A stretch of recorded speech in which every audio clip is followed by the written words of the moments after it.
listening to The Power of Sound on Boombox Music Talk.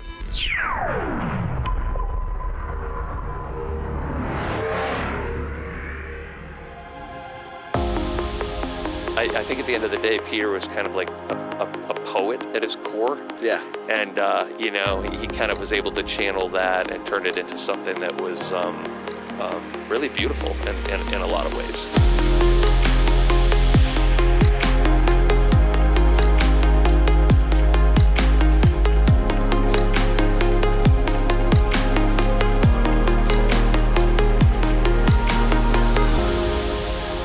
Welcome to Boombox Music Talk. I'm Mark, and today on The Power of Sound, we are embracing the fall and winter mood by celebrating love, death, and bloody kisses. That's right, the man of steel himself and one of our favorite bands, Typo Negative. In her place, 100 candles burning. A salty sweat drips from her breast. Her hips move, and I can feel what they're saying. Swaying, they say the beast inside of me is gonna get ya, yeah.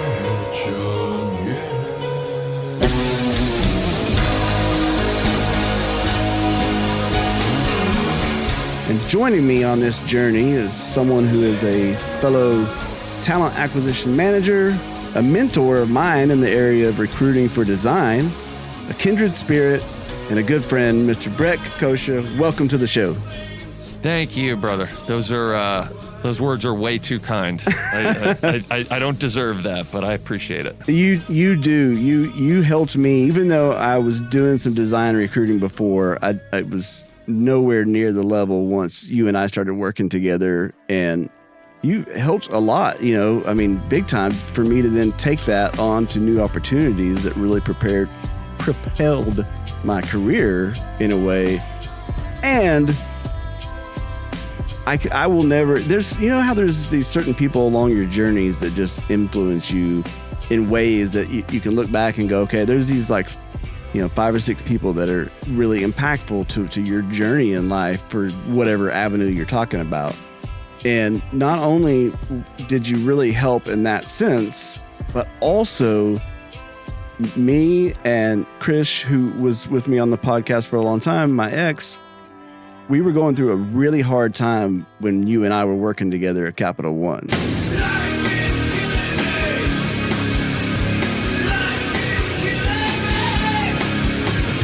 I was so out of my brain, for multiple reasons. I was in pain. She was in pain. I couldn't think straight. It was 1 year later after that my dad had died from Alzheimer's, but that had started coming down the pipe. And you were so fucking cool to just carry the slack if I needed it in times, or not worry about what I was doing, and just, you had empathy, and empathy is everything in my book. So I appreciate that, man. And that's huge. Those are just incredible words. And, I appreciate that. Life is, life, Listen, if there's one thing the history of evolution has taught us, it's that life will not be contained. Life breaks free, it expands to new territories, and it crashes through barriers painfully, maybe even dangerously. But I'm simply saying that life finds a way. Sounds cliche, but life is short, and we try to do the best that we can for people along the way, and that's awesome. I don't think of myself as an influence to anybody, frankly. Well, but that's good. Perhaps. That you're not thinking of it in those terms. Yeah. Which, you're not trying to think of it as helping somebody along their way. You're just being yourself. Yeah. I mean, that's it. I fortunately don't know any other way. It's just, it's I think it's difficult enough to navigate through, everything that life has to bring. But it's, let's try and you know, let's try and just simplify things and you know, get back to our, you know, what the man upstairs created us to be at the end of the day. Yeah. Look, it's dancing with me. It's like there's this incredibly benevolent force that wants me to know there's no reason to be afraid.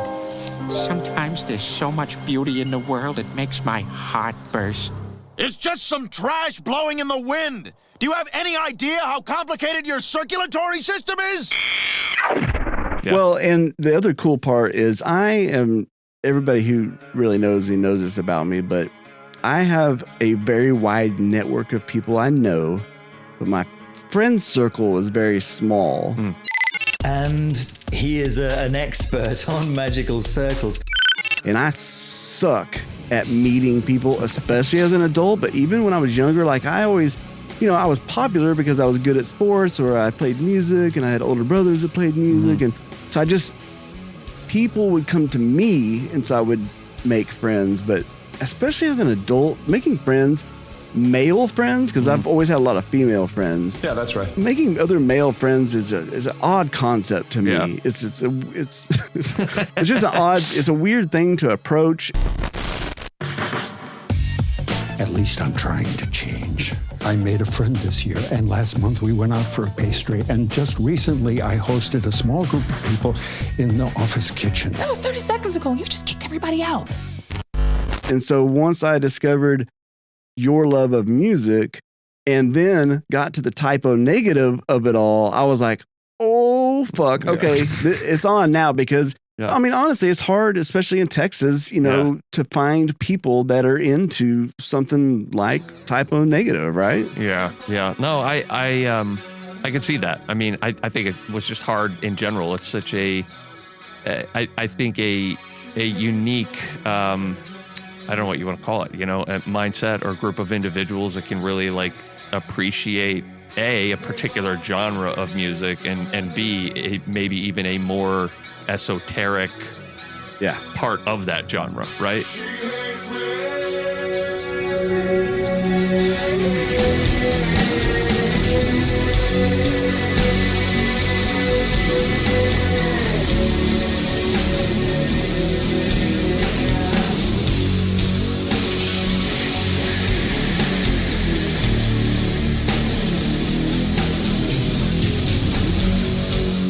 It had a lot to do with, you know, just I don't know, just I love music to begin with, you know, and they were just a big, I think, component to my growth, you know, and you know, over time, because you and I talked about this. I mean, it was, you know, I initially got into, you know, whatever, early like pop rock and then that turned into, you know, kind of those you know, in high school that you know went from like plain old pop or classic rock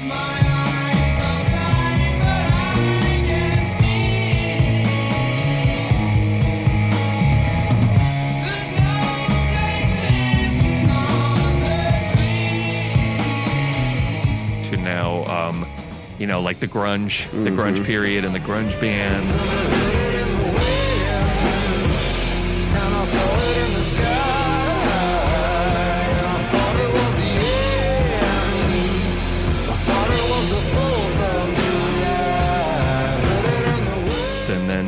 And then, you know, I got into college because you know, typo negative is a perfect example. Like, it's not only one thing.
you and I were just talking about this. I mean, it's so many different flavors, that go into their sound, and then each individual song, and they're an N of one type of band. Well, I think that's why I was so excited to meet a fellow, Type O Negative lover, because it's like, it would be akin to, I won't be able to think of anybody's name right now, but like a certain, painter or something that is avant-garde, and you have to be, like you said, of a different mindset to really understand where they're coming from and not just write it off as something else. Yep. And that speaks to a larger openness of you mentioned esoteric a minute ago, but an openness to life, to different ideas of everything, of different walks of life, philosophy, religions. Like, you have to kind of be of a certain open mind to dig what they do, if you're going to really dive into it. But for people who don't know them as well, who are just typical listeners of the podcast, I wanted to just run down. So I pulled up the old wiki box, and so this is what they had to say on wiki, whoever they is. But so Type O is an American Gothic doom metal band, which is true, formed in Brooklyn by Peter Steele, bassist and lead vocals, Kenny Hickey, guitar and co-lead vocals, Josh Silver, keyboards and backing vocals, and original drummer Sal Abruscato. Abruscato. Yeah. I think he just did the first. Well, I think he played all the way up until he did the first two, Slow, Deep, and Hard, Origin of Feces, and he recorded. It's him on Bloody Kisses, but Josh is who came in and. Here's Johnny. Yeah, Johnny. Sorry, not Josh. Johnny Kelly came in to play drums for the tour for Bloody Kisses. Okay. But the actual album was recorded by Sal, so I think he did all three of those first albums. She's so. But it goes on to say their lyrical emphasis, which already the fact that the wiki is starting to talk about lyrics tells you something about the band, I think. Mm-hmm. The lyrical emphasis on themes of romance, depression, and death resulted in the nickname the Drab Four, in homage to the Beatles' Fab Four. She's so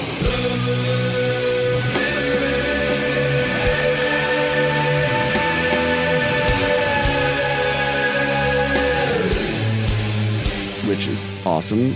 We'll get into it. They were huge, big inspiration was the Beatles. The band really took off and went platinum in 1993, or from 1993's Bloody Kisses album, went gold with 1996's album October Rust, and then continued on from there with 7 total studio albums, and then a few compilations and things of that nature. But they're probably best known, people, if you've heard things like Christian Woman, Love You to Death, Black Number One, or some of the My Girlfriend's Girlfriend, or some of the bigger songs that they had that were played on the radio. But it came from it was this sonic perspective.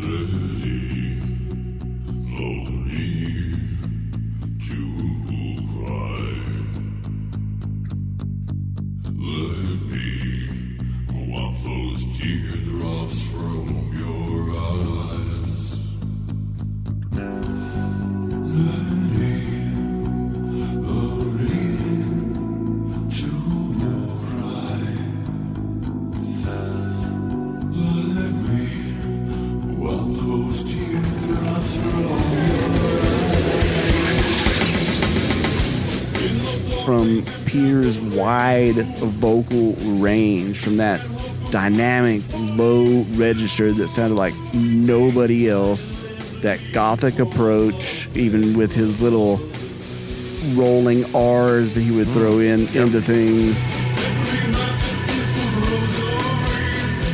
And that, but then matched with this, counterbalanced with this upbeat punk, kind of manic, style, is this slow, moody grooves, and then this punk style that they made work somehow together. Very true. Yep, they really did. Yeah. The chimney's in decent shape. Not great. I found some termite damage in a crawl space and some structural flaws in the foundation, so all in all, it was a pretty fun cocktail party. So I think that it's a really pretty good synopsis of what they were. They kind of were very early on in that kind of whole Gothic, hey, there's this whole area of fan base. You know, I think Marilyn Manson was about the same time too. These bands that were coming out to give a voice to people who were quote unquote weirdos back then. You know, yeah, or just outcasts of some way or another. How does it feel to be one of the beautiful people? Yeah, that's interesting. Yeah, because you know, Typo, it's one of these things where I think earlier on, following Peter's prior band, Carnivore, I think, you know, it was just, it was very heavy. It was very minimally produced. You know, didn't obviously not have much of a budget there. And it was angry, right? It was just angry. And not that it wasn't good music or you know, melodic to a certain extent, but you know, they really went from being more of a just an intense, angry metal band to a band that was a lot more, you know, kind of, I don't know. It's I think at the end of the day, Peter was kind of like a poet at his core. Yeah. And you know, he kind of was able to channel that and turn it into something that was really beautiful in a lot of ways.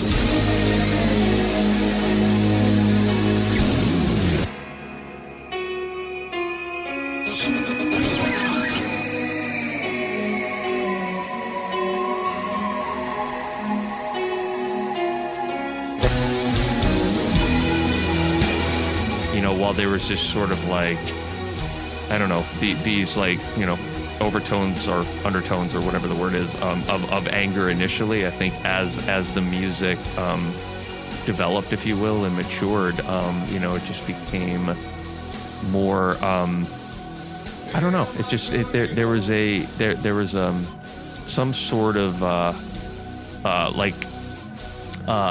metamorphosis, if you will, where they went into, you know, now it was like, okay, we could still be heavy and we could still, you know, kind of balance between being a really, like, playing really fast and like speed metal-esque, but also be, you know, kind of really slow and beautiful, but you know, we could still kind of keep the same themes of like, you know, sex and death and just overall, I think, you know, acceptance of things that we can't change, and you know, or how do we deal with, you know, it's all around like dealing with just your, you know, we're all human and we all have, I think, you know, challenges in life. And it's like, okay, this was his outlet, and this was, you know, kind of how he was able to, I think, really express himself.